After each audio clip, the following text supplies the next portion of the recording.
ಆದ್ರೆ ಮ್ಯಾಚ್ ಗೆದ್ದಿದ್ ನಾವು starting match ಎಲ್ಲ ಬಿಟ್ಕೊಟ್ಬಿಟ್ಟು ಲಾಸ್ಟ್ ಅಲ್ಲಿ ಗೆಲ್ತೀವಿ. ರೋಡಲ್ಲಿ ಹೋಗುತ್ ಲಾರಿ, ದೇವದತ್ ಪಡಿಕಲ್ 50 ಹೊಡೆದಿದ್ ಬಾರಿ. ಅವನ್ 29 ಬಾಲ್ 50 ಹೊಡ್ದ. ಅದೇ 50 ರನ್ನ ನಮ್ ಕಡೆ ಸರ್ಫರಾಜ್ ಖಾನ್ ಬರೀ 25 ಬಾಲ್ ಹೊಡ್ದ. ಅದೇ 25 ಬಾಲ್ ನಮ್ ಟೀಮ್ ಡೇವಿಡ್ ಎಷ್ಟು ಹೊಡ್ದ ಹೇಳು? ಎಷ್ಟು ಹೊಡ್ದ 70 ಹೊಡ್ದ. ಅದ್ರಲ್ಲೂ 7 ಐತಲ್ಲ. ತಲಾ ಫಾರ್ ರೀಸನ್ ಅನ್ನೋ ಗ್ಯಾಪ್ನ ಬಂತು. ಏನಪ್ಪಾ ನಿಮ್ ಸಂಜು ತಲಾ ಕ್ರೆಡಿಟ್ ಕೊಡೋದ್ ಬಿಟ್ಬಿಟ್ಟು 2 ರನ್ ಎಕ್ಸ್ಟ್ರಾ ಬಿಟ್ಟೋದ. ಅವ್ನ್ ಕೊಟ್ಟಿಲ್ಲ ಅಂದ್ರೆ ಏನಾಯ್ತು, ನಾನಿದ್ದೀನಿ ಅಂತ ಗಾಯಕ್ವಾಡ್ ಬಂದ್ ಕ್ರೆಡಿಟ್ ಕೊಟ್ಬಿಟ್ಟೋದ. ಅದು ಸ್ಕೋರ್ ನೋಡಪ್ಪ ಹೆಂಗೆ, ಅದು 207. ತಲಾ ಫಾರ್ ರೀಸನ್. ನೀವ್ 15 ಓವರ್ ಆಡ್ದಂಗೆ ಇನ್ನ 5 ಓವರ್ ಆಡ್ಬಿಟ್ಟಿದ್ರೆ ಮ್ಯಾಚ್ ನಮ್ದೇ ಆಗಿತ್ತು. ಅದಕ್ಕೇನೆ ನಿಮ್ಮಂತವ್ರು ಹೊಡಿಯರ್ಕಂತಾನೆ ಇಂತ ಒಬ್ಬ ಕಿಲಾಡಿ ನಿಕ್ಕಿರ್ತೀವಿ ನಾವು ಬ್ಯಾಕ್ ಗ್ರೌಂಡ್ ಅಲ್ಲಿ. ಆದ್ರೂ ನಿಮ್ ಕಡೆ ಮಸ್ತಪ್ಪ, ಎಲ್ಲರಿಗೂ ಬ್ಯಾಟಿಂಗ್ ಕೊಡ್ತೀರಾ. ಈ ಸಲ ಕಪ್ ಗೆಲ್ಲದ್ ನಾವೇ ಫಿಕ್ಸ್.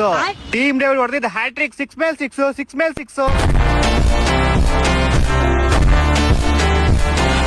ನೀವ್ ಇನ್ನು 2 ಮ್ಯಾಚ್ ಗೆದ್ದಿರೋದು. ಇನ್ನು ಬೇಜಾನ್ ಟೈಮ್ ಐತೆ. ಇಷ್ಟ ಬೇಕ್ ಅನ್ಸ್ಕಾಣ್ಬೇಡ್ರಿ. ನಾವು 2 ಮ್ಯಾಚ್ ಯಾರು ಗೆದ್ದಿ, ನೀವು 3 ಮ್ಯಾಚ್ ಸೋತೋಗಿದಿರಲ್ಲೋ.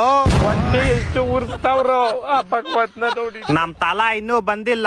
ಬಂದ್ಮೇಲೆ ನಿಮ್ಗೆ ತೋರಿಸ್ತೀನಿ ಆಟ ತೋರ್ಸುವಂತೆ. ಫಸ್ಟ್ ಅದ್ ತಂದ್ಕೊಟ್ಬಿಡಪ್ಪ, ಮರಿಬೇಡ. ಏನ್ನ ಟೀಮ್ ಡೇವಿಡ್ ಹೊಡೆದಿದ್ ಬಾಲ್ ಗ್ರೌಂಡ್ ಇಂದ ಆಚೆ ನಿನ್ ತಲೆಗ್ ಬಿತ್ತಲ್ಲ, ಹೆಡ್ ಶಾಟ್ ತರ ಪಟ್ ಅಂತ. ಅದ್ನ